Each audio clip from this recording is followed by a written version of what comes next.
12h30 sur RTI2, vous faites bien de nous suivre si vous nous rejoignez. Les titres. Les fortes pluies de cette semaine ont touché les communes d'Abobo et de Yopougon. Le bilan des dégâts dans le développement de ce journal. Et puis, au Tchad, au moins 5 morts dans des affrontements entre policiers et manifestants. Voilà pour les titres. Les récentes pluies sur le district autonome d'Abidjan ont plongé l'école primaire municipale 1 et 2 de la commune d'Atekoubé et les rues du quartier millionnaire de Yopougon dans un mauvais état. Ces infrastructures situées dans des zones à risque sont dégradées. Les riverains et les usagers crient à l'aide. Notre reporter Clarisse Kanyala était sur les lieux. Voici son reportage. La boue, les eaux stagnantes et des creux de part et d'autre. Voici l'état de la route qui relie Adjamé à Mossikrou après les récentes pluies. Difficile pour les automobilistes de se frayer un chemin sur cette voie dégradée.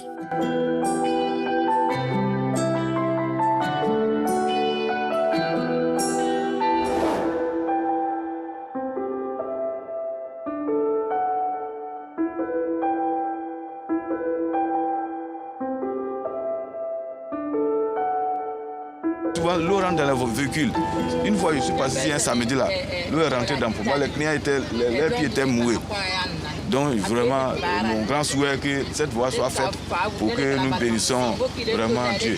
Selon les riverains, il suffit de quelques gouttes de pluie pour que cette voie soit inondée et ruisselle jusque dans les domiciles. Franchement, ce n'est pas la saison pluvieuse, mais maintenant, on ne sait pas quoi faire. Les gros camions même qui passent là, ce n'est pas normal.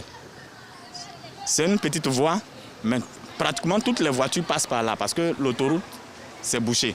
Donc ça, c'est un raccourci pour eux. Mais au moins, ils peuvent arranger la route pour éviter que des maisons s'inondent.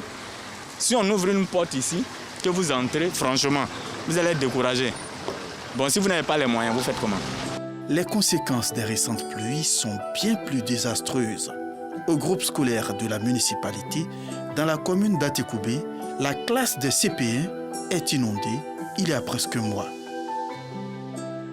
Ces tout-petits sont alors obligés de rejoindre leurs aînés de la classe de CP2, qui elle aussi n'est pas en bon état.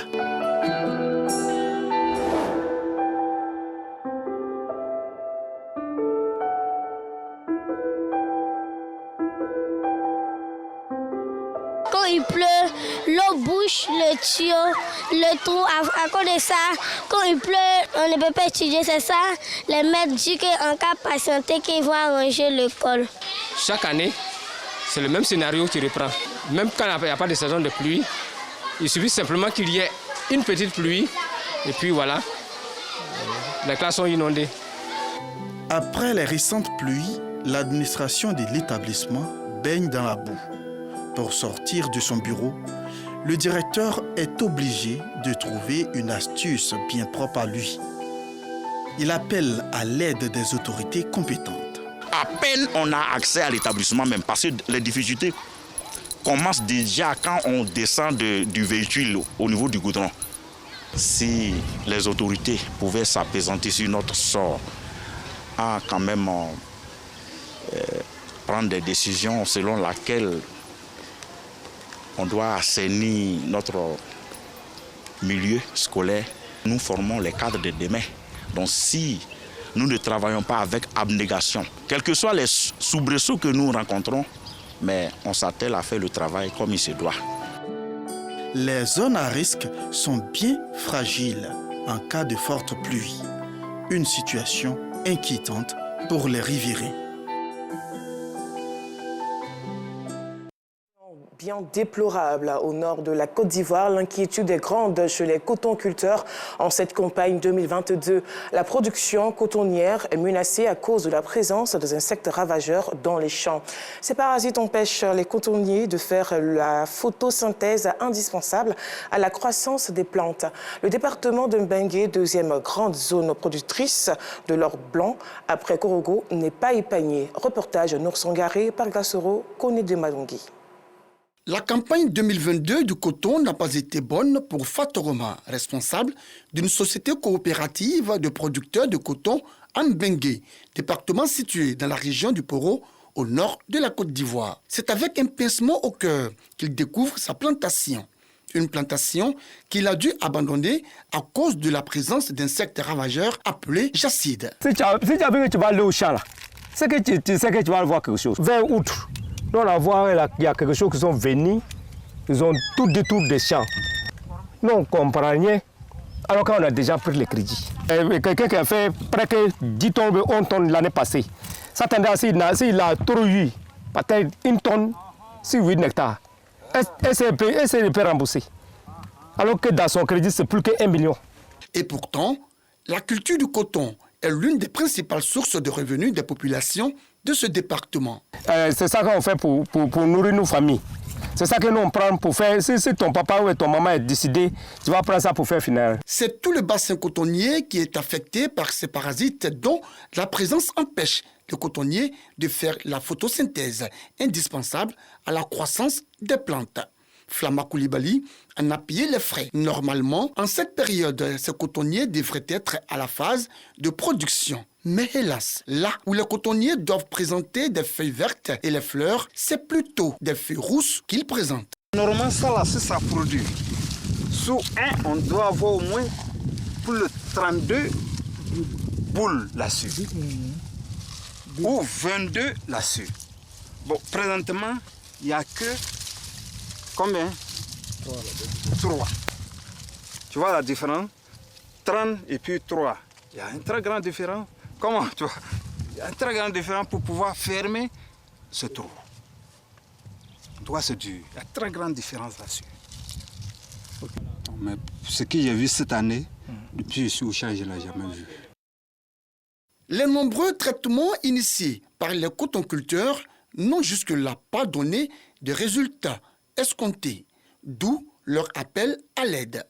Bon, si on le fait, si ça ne reçoit pas. Bon, avec le coopératif qu'on a pris, les trucs, pour pouvoir mettre sur le champ, ils ne vont pas laisser. Obligés, ils vont nous faire payer. Même si on ne paye pas l'année prochaine, ils vont nous faire payer. C'est ça le problème. Si l'État fait quelque chose pour nous, les paysans, en tout cas, ça nous arrange. On n'a pas fait école. C'est ça là, on connaît. Si on n'a pas fait ça là, si nous on dit qu'on va aller, nous tous, on va aller chercher de l'or, c'est pas bon. Avec une production annuelle de 17 000 en 2021, le département d'Mbengue est la deuxième grande zone productrice du coton après la ville de Korogo.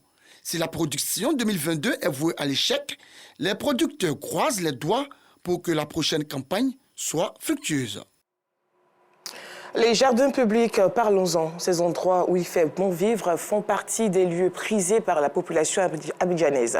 Si d'autres y trouvent un confort pour se reposer et passer du bon temps, certains profitent du cadre paisible pour des réunions. Les espaces verts ne cessent de croître dans le district d'Abidjan. Ils sont également un atout de taille dans la lutte contre le réchauffement climatique. Abdoul Guira. La journée vient ainsi de commencer pour Salimata et son équipe. C'est elle qui gère ce jardin situé dans la commune de Yopougon. Salimata doit au plus vite installer Nat et Amak avant l'arrivée des clients. Le matin, si j'arrive, je me promène pour voir le coin. Maintenant, je balaye avant d'attacher les hamacs, mettre les nattes. Si les clients arrivent, ils saluent, ils demandent. Si la personne qui veut natte, il demande le prix de natte, on lui dit prends natte. Si lui qui veut hamac aussi, il prend hamac.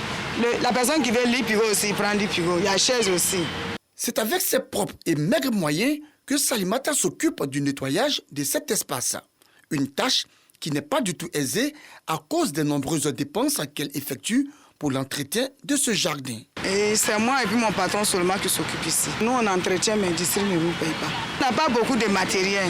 L'État peut nous aider à payer nos matériels aussi. Natte, lit pigot, chaise. À Mac là même, ça ne suffit pas. Le peu qu'on gagne là, ça va ce peu là, on se nourrit. Donc, on ne gagne pas trop.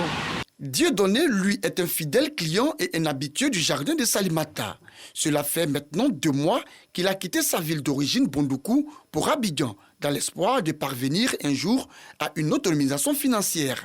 Sans parents ni connaissance de la ville économique, il a trouvé en ce jardin un refuge, un endroit paisible où il peut tranquillement se reposer en attendant son heure de travail. Je suis venu à Abidjan, je suis venu me chercher. Il n'y a pas de maison, il n'y a pas de parents ici à Abidjan aussi.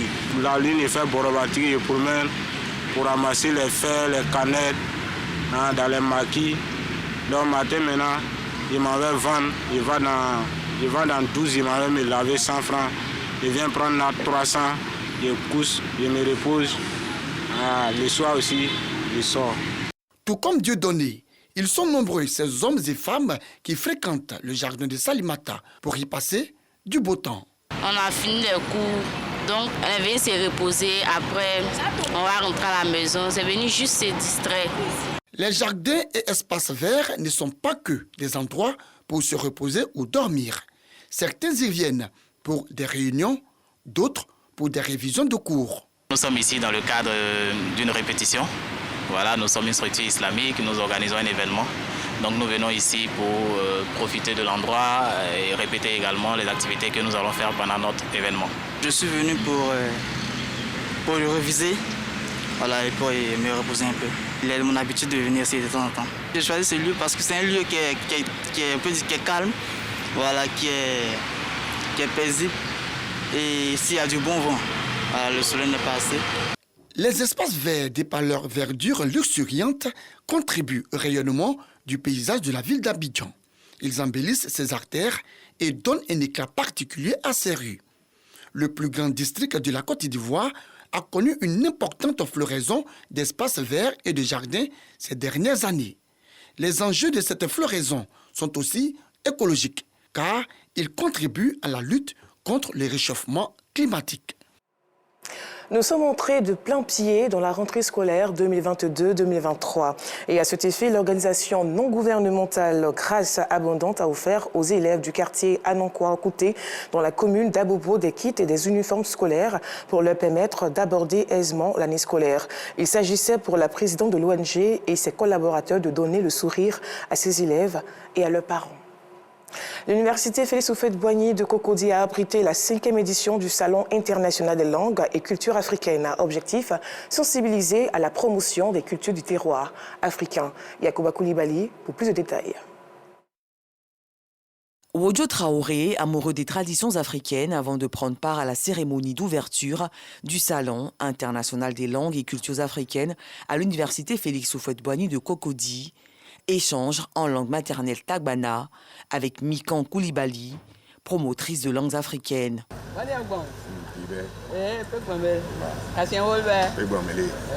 Et je lui ai expliqué que les langues sont importantes.